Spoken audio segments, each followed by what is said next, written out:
kita minta difasilitasi oleh asisten satu, tidak diteruskan gitu.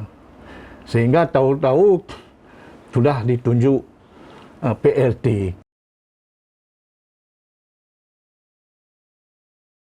Assalamualaikum warahmatullahi wabarakatuh. Rakan lon merumpak lam dengan lon Tuan Indah Rastika Sari. Nama pehtem lam uronyo di edisi Kamis 26 Agustus 2020 episode kedua di tahun yang kedua. Rakan lon sudah 2 tahun insya Allah kami menemani Anda, dan terima kasih untuk subscribe-nya, komen-komen yang positifnya tetap kami tunggu pastinya, dan yang belum subscribe silahkan subscribe pastinya. Dan kali ini kita akan membahas isu juga yang sedang viral akhir-akhir ini, Rakan lon, karena kemudian di awal bulan Agustus, tepatnya di tanggal 4 Agustus 2021, terbitlah pengumuman dari Pengadilan Tata Usaha Negara Banda Aceh tentang jurusita pengganti pengadilan PT-UN. Itu berdasarkan penetapan Ketua PT-UN Banda Aceh nomor 16/G 2019 PT-UN Banda Aceh, itu tentang pengangkatan Ketua MAA Majelis Adat Aceh. Dengan tema kita hari ini,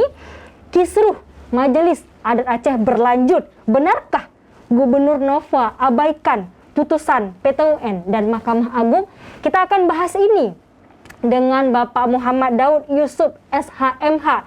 Beliau merupakan Ketua Steering Komite Mubes MAA tahun 2018, dan juga ini dengan hormat saya nyatakan juga beliau sebagai dosen senior di Fakultas Hukum Unsyah. Assalamualaikum Pak Daud. Assalamualaikum warahmatullahi wabarakatuh, Saudari Indah. Terima kasih Bapak. Terima kasih kembali. Kamu piho pehtem. Ya, pehtem biasa so. Ya, makanya masuk Pak Dapat. Insya Allah masuk Bapak. Dengan Ketua Steering Komite Bapak ya. Mubes Musyawarah Besar MAA tahun 2018. Kemudian Bapak baru-baru ini keluar yang tadi saya sempat bacakan di awal, pengumuman dari PT-UN.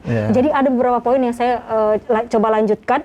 Jadi poin yang pertama, Gubernur Aceh ini selaku tergugat telah dihukum untuk menyatakan tidak sah. Ada kemudian suratnya, nanti kita akan bacakan. Juga mencabut surat Gubernur Aceh nomor 180/704. Ini tentang perihal penetapan pengukuhan Dewan Pengurus dan Pemangku Adat MAA tahun 2019-2023. Kisruh ini kemudian berlanjut Bapak sampai hari ini keluar keputusan PT-UN, pengumuman PT-UN awal Agustus. Sebenarnya apa yang terjadi Pak Daud dari 2018 sampai nurungnya Pak 2020? Apa yang terjadi di tubuh MAA Pak Daud? Jadi awalnya karena masa kepengurusan MAA itu kan 5 tahun sekali kerja. Nah, itu kan dipilih kepengurusan yang baru itu melalui Mubes. Begitu diatur oleh Kanun nomor 3 tahun 2004. Baik, berarti 5 tahun sekali pemilihan ketua baru itu dengan musyawarah besar.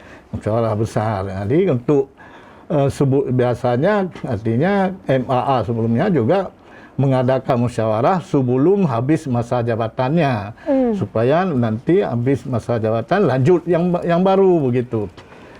Nah, ini sudah dilaksanakan pada bulan Oktober ya, 22-25 Oktober 2018.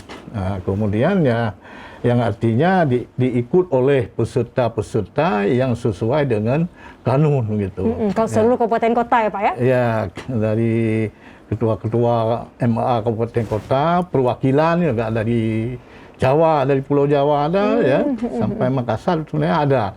Nah, meskipun mungkin tidak semua bisa ikut yang di luar itu kan, tapi sudah terwakili semua. Memenuhi syarat untuk dilanjutkan Mubes itu sampai kepada pemilihan pengurus baru, ya, gitu. Artinya sebelumnya kan ada pertanggungjawaban ketua lama, LPJ ya Pak ya, laporan pertanggungjawaban. Jadi berjalan seperti organisasi-organisasi lain lah gitu. Jadi alhamdulillah berjalan dengan baik, tidak ada kisruh dalam musyawarah sebagainya, karena semua kita serahkan kepada ketua-ketua MAA seluruh Aceh lah, kabupaten kota yang menjadi pimpinan sidang untuk membahas apakah bahas tertib acara semuanya, hak mereka semuanya. kita OC ini kan hanya mempersiapkan untuk memudahkan, memperlancar. Mau diterima silakan pakai, tak mau terima mau yang baru silakan kan. Itu terserah pada sidangnya. Sidang ketua-ketua MAA itu yang dipilih dalam musyawarah itu untuk memimpin sidang ada 7 orang kalau nggak salah ya. Tak lupa saya gitu. 7 orang mereka lah yang mengatur semua oleh ketua-ketua MAA kabupaten kota. Ada dari pengurus provinsi juga kan, dan 2 orang yang lain dari kabupaten kota. Mereka lah yang membahas semuanya itu sampai memilih ketua formatur ya. Dengan sistem yang sudah disahkan oleh mereka, dipilih ketua formatur. Kemudian waktu pemilihan ketua formatur itu tidak ada calon lain yang maju. Padahal kan pimpinan sidang mempersilakan siapa yang mau maju. Mungkin karena awalnya ketua-ketua MAA, ada beberapa ketua MAA, waktu menyampaikan laporan mereka masing-masing langsung mengelu-elukan Pak Bad sebagai pimpinan kembali. Baik, maksud Bapak Pak Badrul Zaman Ismail ya Pak ya? Pak Badrul Zaman diusulkan kembali lah waktu mereka menyampaikan laporan. Nanti Pak, posisi Pak Badrul Zaman pada saat itu juga sudah menjadi bagian dari MAA 2017 Pak? Ketua lama dia. Ketua lama, baik. Dia ketua lama. Jadi waktu calon yang baru itu, jadi tidak ada calon yang lain, tidak ada diusulkan oleh PLUR, PLUR tidak ada mengusulkan ya. Pimpinan sidang ya akhirnya menetapkan Pak Badrul Zaman sebagai ketua formatur, otomatis ketua MAA terpilih secara aklamasi gitu. Sampai 2019-2023 Pak ya? 2019-2023 yang diberi mandat oleh musyawarah itu untuk menyusun pengurus juga karena formatur sudah terpilih.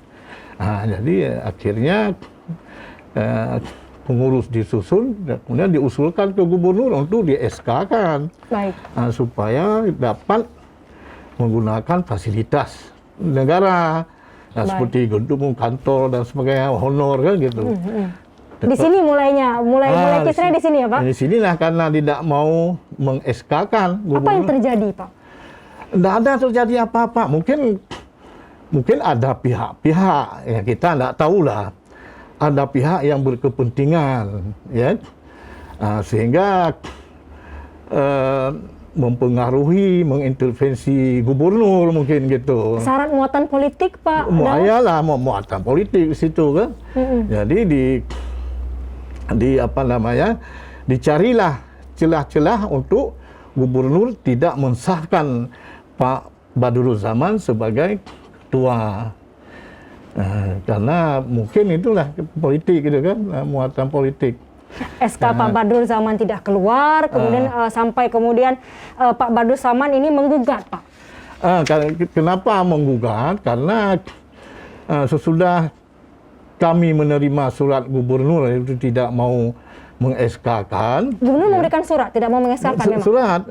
Surat untuk tidak mau meng-SK-kan ini. Apa isinya Bapak?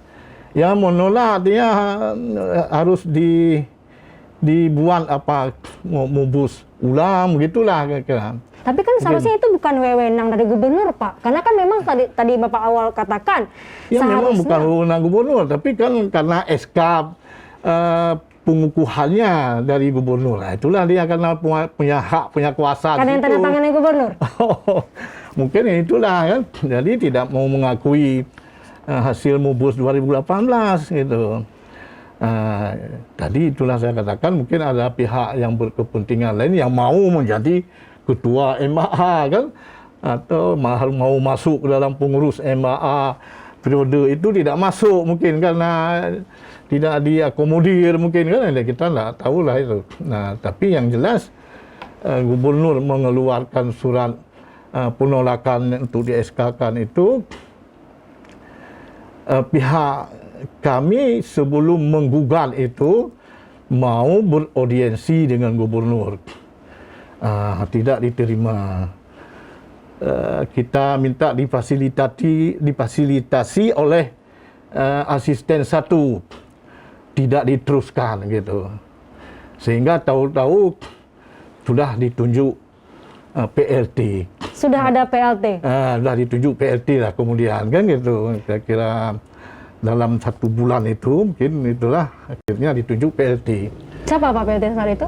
Itulah Saidan Nafi. Pak Saidan Nafi. Dr. Andus Saidan Nafi. 2019. 2019. Baik. Ya gitu kan. Januari 2019 sampai Desember 2019 kan gitu. Titun, Pak. Titun, berlaku Titun ini PLT setahun gitu. Oke. Yang kemudian diganti oleh Prof. Farid kan gitu. Oke, yang terakhir kemudian almarhum Profesor Farid. Belum terakhir, ini Prof. Farid ini yang terakhirnya yang kedua. Yang kedua kali. Kedua kali dia. Tapi itu lain cerita. Tapi ini cerita ini kenapa sampai ke pengadilan. Iya. Kita sudah berusaha begitu rupa untuk beraudiensi, untuk musyawarah dengan gubernur. Tapi tidak diterima. Bahkan sampai ada isu atau berita, tapi itu benar ya. Jadi, berarti bukan isu Pak, itu benar. Isu itu benar kan gitu. Artinya gini, gubernur tidak mau menerima Pak Badrul Zaman. Jadi Pak Badrul Zaman kalau itu silakan ke Petun gitu. Itu gubernur yang suruh sebenarnya ke Petun. Gitu. Gubernur yang menyuruh Pak Badrul dan kawan-kawan di MA ke PT UN. Kalau tidak terima ini ke PT UN aja lah Pak Bad. Begitu. Dengan senang hati Bapak juga melanjutkan ke PT UN, Pak? Iya, dengan jadi usaha kan. Ikhtiar karena sudah disuruh demikian ya. Padahal kita mau selesaikan secara adat. Karena memang namanya juga majelis adat. Ya itulah. Tapi ya gubernur tidak respon. Ya, dia mau begitu kan. Jadi ya kita lanjutkanlah melalui Petun. Petun yang pertama itu tingkat pertama lah. Membatalkan surat gubernur gitu. SK gubernur yang dikeluarkan pengangkatan PLT Saidan Nafi.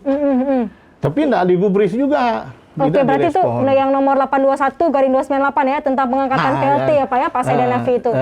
Itu dibatalkan Pak? Dibatalkan oleh pengadilan. Oke, tapi tidak direspon juga? Tidak direspon. Jadi Saidan Nafi selaku PLT dia bisa menggunakan haknya kan, fasilitas lah, mobil kan, honor, kemudian anggaran-anggaran untuk ada rapat dan sebagainya kan dipakai terus. Sementara Pak Bar dan kawan-kawan sama sekali tidak dapat karena memang tidak di-SK-kan. Tidak di-SK-kan, cuma dia sendiri kan. Tanpa pengurus? Tanpa pengurus.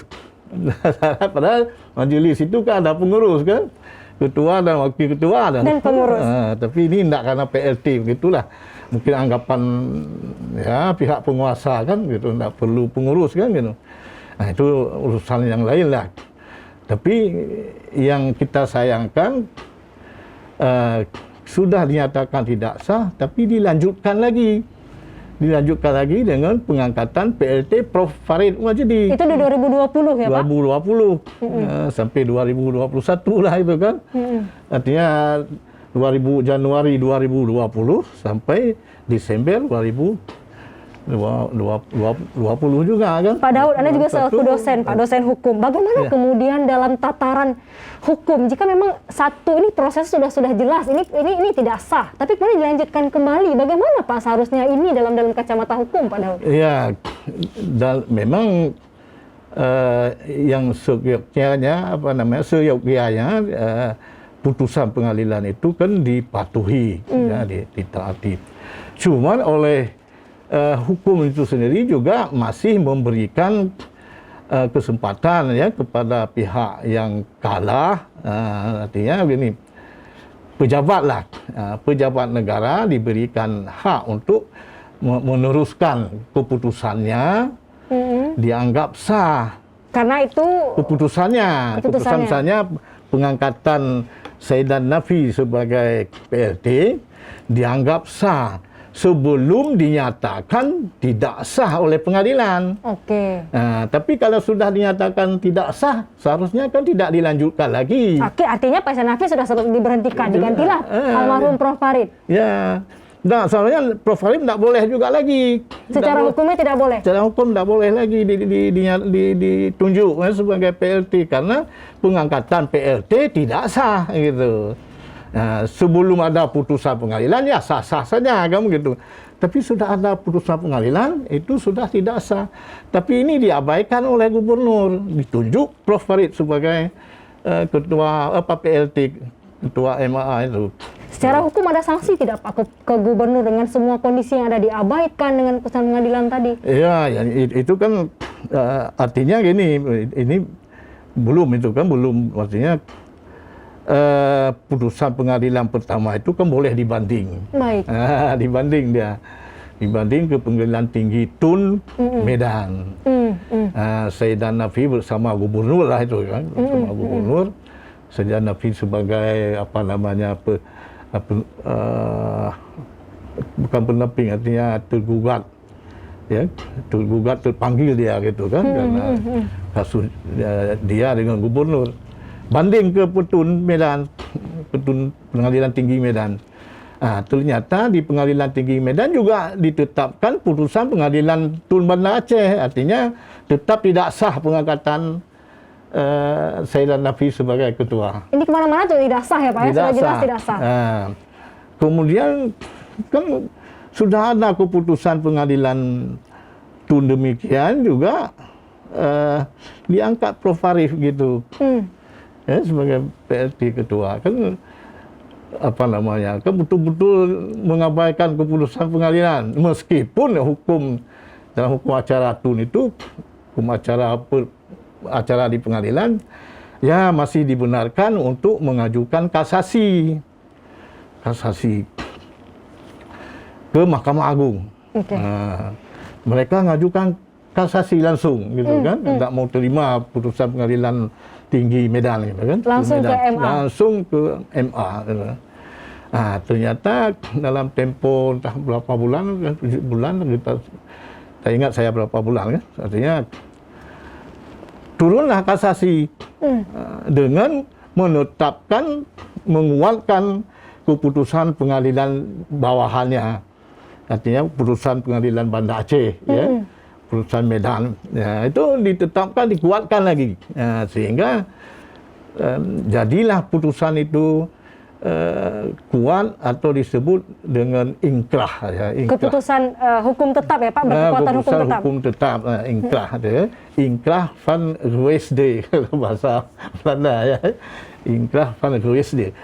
Jadi sudah ingkrah, sudah mempunyai kekuatan hukum tetap. Ada istilah lain disebut sudah mempunyai kekuatan hukum mutlak, gitu. Dalam arti material, ya, gitu. Tapi tidak direspon, tidak digubris oleh gubernur, ya. Lalu dibentuklah pengurus baru, pengurus baru. Dibentuk lagi pengurus baru oleh gubernur. Pengurus baru MAA, ya, berdasarkan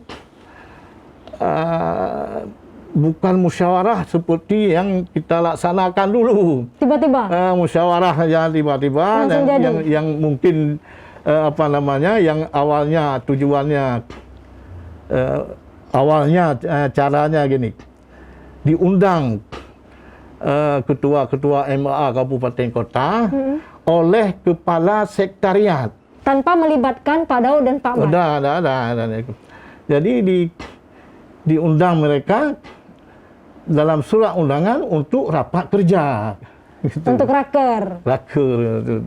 Tapi ternyata sesudah di acara berlangsung itu untuk menyusun pengurus, gitu. Mereka itu menyusun pengurus, memilih pengurus lah. Iya. Dan diputuskan oleh mereka yang bahwa untuk pengurus ini masih ditawarkan kepada Pak Bat sebagai ketua, kemudian wakil ketua MAA Luk Semawe, gitu kan, dengan ketua MAA Nagan, gitu, wakil ketua kan. Kalau Pak Bat tidak mau, itu Prof Farid, ya, gitulah. Kalau Pak Bat tidak mau, Prof Farid oleh mereka. Nah, kalau Prof Farid tidak mau, itu ketuanya ketua Lut Semawe, MAA Lut Semawe, ya kan? Tapi ternyata Prof Farid mau, ya, mau, maka disusunlah pengurus baru untuk periode 2021 sampai 2025 kan gitu. 26 lah gitu. Artinya Mubes 2018 sampai itu sama sekali tidak berguna apa-apa, Pak. Tidak ada arti apa-apa. Tidak ada arti, tidak digubris sama sekali, tidak diakui sama sekali lah oleh gubernur. Oleh gubernur. Tapi meskipun sudah ada ketentuan keputusan Mahkamah Agung, suatu lembaga tinggi negara gitu kan, setingkat dengan presiden juga itu kan Mahkamah Agung, setingkat dengan DPR kan. Lembaga negara. Jadi putusan lembaga negara yang tinggi itu pun tidak direspon oleh gubernur, tidak dihormati. Ya, dia menurut kehendak mereka lah sendiri gitu. Pak Daud, gimana perasaan Ron, Pak, selaku orang yang kemudian sudah di MAA, hari ini kemudian MAA selaku namanya saja Majelis Adat Aceh, Pak. Tapi dalam prosesnya, Pak, tidak seperti itu. Apalagi kemudian dengan proses tadi tidak digubris, diabaikan. Ya, kalau majelis adat yang sekarang ini, yang pengurusnya yang disusun berdasarkan apakah musyawarah yang awalnya rencana rapat kerja, mungkin ini ulah akal-akalan dari kepala sekretariat MAA mungkin kan gitu. Artinya kalau dia mengundang untuk musyawarah tidak berhak dia. Berarti ini akal-akalan kepala MAA. Ya, itu di akal-akalan lah gitu kan. Artinya diundang rapat kerja. Walaupun waktu bertemu sudah lain bicara kan begitu. Mungkin itu akal-akalan. Jadi disusunlah pengurus yang sudah berlaku sekarang, yang sudah berjalan, yang dipimpin oleh Prof Farid, ya gitu, dengan wakil ketuanya yang dari Lut Semawe dan Nagal. Kemudian ada bidang-bidang yang lain. Ada masuk beberapa orang yang pengurus 2018, tapi ada yang tidak sepengetahuan mereka dimasukkan saja gitu, karena mungkin dia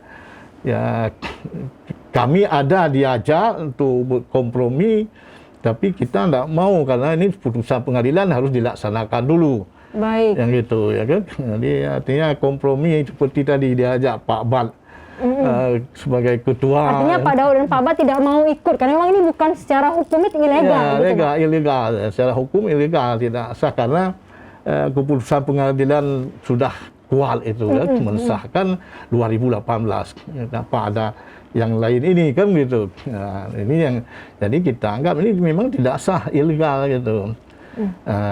Alasan mungkin mereka karena apa namanya sekarang kan dikukuh oleh Wali Nangro kan gitu. Oh, sudah dikukuh oleh Wali Nangro juga. Dikukuh selain SK 2021 sampai dengan 2025 juga dikukuhkan oleh Wali Nangro, Pak. Sekarang apa namanya pengurus Prof Farid yang sekarang itu yang beliau sudah almarhum itu dikukuhkan oleh Wali Nangro karena didasarkan kepada Kanun nomor 8 tahun 2019. Mungkin mereka menganggap karena Kanun nomor 3 tahun 2004 tidak berlaku lagi. Sedangkan 2018 itu pengurus 2018 dasarnya itu yang awal tadi Pak, Kanun awal. Tapi sebenarnya Kanun 2019 ini kanun akal-akalan untuk mengganjal yang 2018 kan akal-akalan. Kanun siluman, Pak. Kanun siluman. Karena bangun cilok rombongan gitu. Jadi kita ya orang-orang hukum di kantor gubernur juga ada biro hukum ya, bahkan mereka pakar-pakar hukum juga kan. Tapi itulah buat akal-akalan gitu. Jadi oleh karena itu mungkin mereka menganggap ya sah-sah saja gitu, ya pengurus yang baru ini, ya karena didasarkan kepada Kanun nomor 8 tahun 2019. Nah, padahal Kanun itu okelah memang Kanun nomor 3 tahun 2004 itu sekarang dinyatakan tidak berlaku lagi. Tapi ini kan duluan putusan pengadilan. Baik. Waktu itu masih kanun itu, kanun nomor 3 tahun 2004. ada putusan pengadilan sah pengurus 2018. Tiba-tiba keluar kanun baru. Tiba-tiba ini kan akal-akalan. Nah, dan kita bagaimana ya pihak kami, pihak Pak Bad itu, kita mengirim surat-surat ke gubernur, keberatan, macam-macam lah kita bukan menurut prosedur.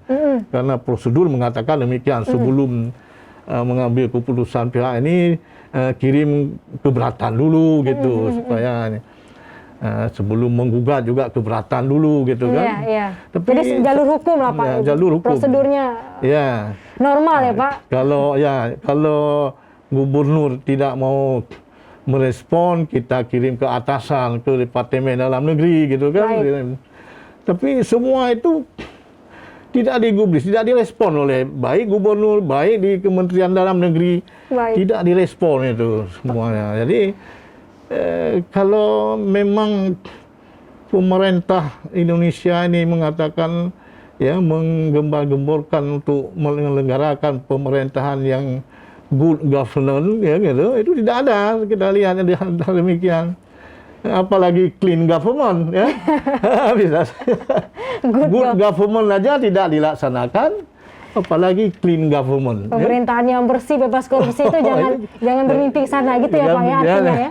Yang ingin Anda katakan. Ya lah, good governance saja Anda mau melaksanakan, ya itu pemerintahan yang baik kan, yang baik administrasi dan sebagainya, pelayanan yang bagus dan sebagainya. Itu saja tidak mau melaksanakan, apalagi clean government-nya. Ada celah-celahnya lah yang punya kuasa kan gitu kan. Jadi kita bisa katakan Pak, hukum versus kekuasaan Pak. Ya, hukum lawan dengan kekuasaan ya Pak. Ya, dalam kasus-kasus tertentu kayak gini ya kekuasaan di depan, kekuasaan hukum di belakang. Gimana perasaan Pak Daud dengan Pak Bad Pak hari ini Pak? Ya, perasaan kita tentang MAA itu kita katakan ya MAA sekarang MAA yang sudah diperolok-olok lah ya. Jadi masyarakat pun mengolok-olokkan. Apa juga MAA secara adat, perselisihan diselesaikan secara adat. Ini mereka sendiri ke pengadilan, gitu kan? Diselesaikan oleh pengadilan, tidak mau secara adat. Ya, jadi itu kalau mereka tahu ya Mbak, bukan kami yang ke pengadilan sebenarnya, disuruh oleh gubernur, maka kita ke pengadilan gitu. Kecewa pasti ya Pak? Ya, kecewa lah pasti, masa gubernur seorang pejabat pemimpin daerah ya yang mengayomi untuk seluruhnya sebenarnya di daerah, tapi ternyata berbuat seperti itu. Sudah ada keputusan yang mensahkan, pengadilan tidak mau diakui, dianggap itu bukan lembaga negara, itu kan lembaga negara. Nah, yang heran bukan itu, Presiden Jokowi ada putusan Petun Jakarta tentang komisioner KPU. Diberhentikan sebelumnya oleh Presiden, tapi menggugat si yang diberhentikan itu komisioner, gugat ke Pengadilan Tun Jakarta, menang, dia diterima gugatannya. Otomatis Presiden mengangkat kembali. Artinya Presiden saja mendengarkan, apalagi mengakui. Ini gubernurnya, bawahannya Pak ya, anak buahnya Presiden, itu maksudnya yang Bapak ingin katakan. Lebih hebat ini, maka disebutkan Aceh hebat, ya. Lebih hebat gubernur Aceh lah, gitu kan, dibandingkan dengan Presiden, kan gitu. Presiden mau mengakui keputusan lembaga negara itu. Nah, ini gubernur kita tidak. Sampai hari ini Pak, bahkan sampai hari ini belum. Kan sudah dinyatakan harus dieksekusi oleh Pengadilan Tun itu kan. Sudah harus dieksekusi, artinya dilaksanakan, artinya sudah mencabut semua SK yang menyangkut dengan MAA baru itu kan, harus dicabut. Jadi di SK-kan kembali kepengurusan 2018. Betul. Kemudian pengumuman ini jelas kemudian Pak ya diiklankan oleh Pengadilan Tata Usaha Negara Banda Aceh. Jadi jelas memang poin-poinnya, dan memang putusan pengadilan tersebut sampai dengan batas tenggat waktu sebagaimana dimasukkan pasal 116 Undang-Undang Nomor 9 Tahun 2024 belum dilaksanakan oleh Gubernur Aceh selaku tergugat, belum dilaksanakan ya Pak. Belum dilaksanakan. Jadi artinya sampai hari ini juga. Sampai hari ini lah, ya. Sampai saat ini belum lah kan. nggak tahu besok kan gitu. Mudah-mudahan lah kan. Harapannya apa Lau, dengan kondisi yang Itulah ada mungkin MAA? mungkin begini karena saya tambahkan kan, karena mereka tadi kan dikukuhkan oleh Wali Nagro, kepengurusan ini dianggap sudah sah karena berdasarkan kanun baru itu kan. Nah, sedangkan kanun yang 2018 tidak ada lagi lah dianggap oleh mereka kan, padahal itu tidak boleh karena itu sedang berproses di pengadilan kan gitu kan. Artinya tidak ada harapan lagi Pak Mubes 2018 itu akan terlaksana? Harapan secara hukum sangat besar kan gitu. Tapi ini gubernur ini sendiri bagaimana kan gitu. Kita jangan bahas. Harapannya sangat besar. Artinya sampai Kita hari ini masih juga sah, masih ada kita ikhtiar sah. yang dilakukan oleh Pak Ba dan pada Bukan ikhtiar ya, kita jalur hukum lah kita. Iya, Ya. iya. Ikhtiar jalur hukumnya sudah kita jalani. Sekarang kan tinggal eksekusi saja sekarang, tidak ada lagi yang lain. Oke, sudah Ya. sudah tetap ya Pak? Tetap. Cuman saya tambahkan gini, mungkin mereka menganggap yang bahwa memang ada dalam ilmu hukum yang baru itu menyampingkan hukum yang lama, gitu kan? Artinya hukum yang lama misalnya gini, ada kanun baru yang 2019, ada kanun yang 2004 tadi kan, nomor 3 2004, ini nomor 8 2019. Yang 8 2019 kan yang baru. Sehingga yang baru ini menyampingkan yang lama. Apalagi disebutkan kanun yang lama itu tidak berlaku lagi dalam pasal, satu pasal gitu kan. Pada pasal penutup gitu lah disebutkan demikian. Nah, jadi mereka menganggap itu sudah sah yang baru ini kan. Kalau kanun sah karena dibuat oleh gubernur bersama dengan DPRA kan begitu. Artinya mereka betul menyampingkan dan tidak ada harapan lagi buat Pak Ba dan Pak Dodo. Itulah untuk membuat seperti itulah ya. Jadi maksudnya kalau dalam keadaan normal itu betul kanun baru menyampingkan yang lama. Dalam keadaan normal tidak ada masalah apa-apa. Tapi dalam hal yang ada kasus seperti MAA ini kasusnya ini kan, kanun baru itu kemudian dibuat. Kanun lama sudah ada. Kemudian sah dinyatakan oleh pengadilan keputusan itu. Baru diakalin dengan buat kanun ini kan. Seandainya kanun baru itu lahir sebelum ada keputusan pengadilan, misalkan itu bisa-bisa saja kan gitu. Tapi ini dalam proses pengadilan dibuat kanun, seharusnya tidak dibuat. Kan ditunggu. Okeylah dibuat, tidak apa-apa. Boleh merevisi kanun yang lama kan boleh. Mereka berpegang seperti itu. Mungkin yang biro hukum lah kita katakan kan, yang ada pakar hukumnya, doktor lah kan misalnya berpegang seperti itu. Dalam istilah hukum itu ada disebut bahasa Latin gitu ya. Ya apa namanya? Leg anterior, leg posterior, dirokat leg posterior kan. Jadi anterior, leg posterior, dirokat leg anterior. Anterior yang lalu. Itulah hukum yang baru menyampingkan hukum yang lama. Dalam kasus normal. Tapi ini abnormal ya Pak? Ini abnormal dalam berperkara itu kan. Itu tidak berlaku azas seperti itu. Harusnya secara hukum itu tidak sah. Ya, tidak berlaku lah. Dalam apa namanya, adegium hukum itu tidak berlaku sebenarnya. Karena ini sedang berperkara kan. Ada adegium yang lain, mungkin tidak tahu. Mungkin pakar hukumnya tidak tahu atau bagaimana lah kan, karena ada orang punya ilmu tapi tidak paham. Ilmu banyak tapi tidak paham. Ilmu banyak tapi tidak paham, itu yang terjadi ya Pak? Terjadi. Artinya gini, ada adegium hukum yang lain yang mengatakan, ya saya tidak hafal ya. Jadi istilah Latinnya juga gini.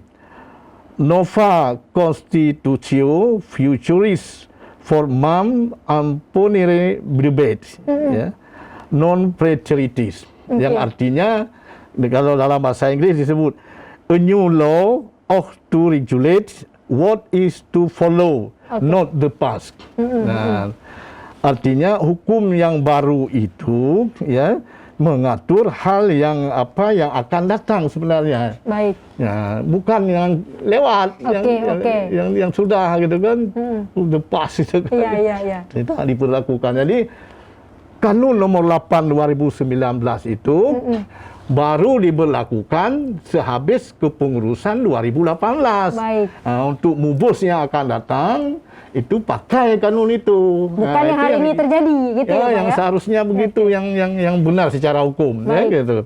Jadi makanya saya katakan ada orang di biro hukum itu menganggap seperti yang tadi, hukum yang baru mengedampingkan hukum lama. Udah berlaku terus mereka. Baik, kan? hukum versus kekuasaan ya, Pak? Hukum dengan kekuasaan. Padahal kan ada adigium yang lain. Baik. Hukum yang baru itu mengatur yang baru, mengikuti yang baru, bukan yang lama, kan begitu. Jadi itu nanti habis masa 2023 lah, baru diterapkan dalam mubus yang akan datang kanun yang baru ini. Baik, bukan hari ini seharusnya. Bukan ya, sekarang ini. Baik. Ya. Itu secara ilmu hukumnya ya, Pak? Ya, Daud, secara ada adigium hukumnya. Baik, padahal kemudian tercerminlah hari ini maaf kemudian diolok-olokkan ya, Pak. Kemudian pushit, MA lagi kan, Pak? Wah, jadi masyarakat kan begitu, seharusnya kan masalah kasus MA diselesaikan secara adat. Tapi sampai ke PT UN dan MA. Nah, Pak. gubernur terimalah audiensi dengan kepengurus yang 2018. Baik. Ini sama sekali tidak mau terima. Segala usaha sudah. Surat tidak dipeduli gitu. Jadi apa juga good governance kan gitu kan. Good governance saja tidak dilaksanakan, apalagi clean government. Baik, Pak Daud, kita sudah harus selesai. Terima kasih banyak untuk sharingnya, Pak. Kondisi yang terjadi di tubuh MAA. Harapannya, Pak Daud, dengan kondisi yang ada. Harapannya ya gubernur merespon lah keputusan pengadilan yang sudah ingkrah itu. Ya, harap di SK-kan lah kembali kepengurusan 2018. Sebelumnya mungkin kalau memang berkenan gubernur boleh dipanggil, ya, tidak dipanggil semua pengurusnya, itu dipanggillah beberapa orang untuk berdiskusi kembali mana yang baik kan gitulah kan. Walaupun dia pertama mengakui keputusan pengadilan, yang kedua karena nanti kan kalau memang dia akui, gubernur mengakui mau melaksanakan ya keputusan yang ingkrah itu, tentunya akan minta usul kembali, ini boleh kita ajukan usul kepengurusan. Ya, hasil 2018 ada yang memang sudah hadir, ada lagi sudah meninggal kan bisa diganti. Itu umpamanya kan gitu. Itu harapan kita sesuai dengan jalurnya, ya, Pak, jalur hukumnya. Patuhilah hukum kan. Apalagi seorang pemimpin, kalau pemimpin tidak patuh hukum, bagaimana rakyat kan? Baik. Pesannya istilahnya punya kiban menanminya, kibanku menananu kan ya. Kalau pemimpin tidak mau patuh taat pada hukum, rakyat tentunya juga lebih-lebih. Kemudian apalagi nyan, Pak? Baik. Kalau guru bagaimana? Kalau guru kencing berdiri, murid kencing berlari. Murid kencing berlari. Ya, ini. Jadi kita harapannya begitu. Baik. Dia mengakui putusan pengadilan yang sudah tetap, yang kuat. Kemudian kalau untuk mengeluarkan SK yang baru tentang kepengurusan, sebelum itu boleh dipanggil lah urus 2018 beberapa orang untuk ini. Baik. Membicarakanlah hal mana yang baik kan begitu. Baik, diterima oleh gubernur. Sesuai dengan namanya, Pak ya, secara adat, Pak ya. Ya, secara adat. Musyawarahkan secara baik-baik ya, Pak. Bisa itu ya gitu. Baik.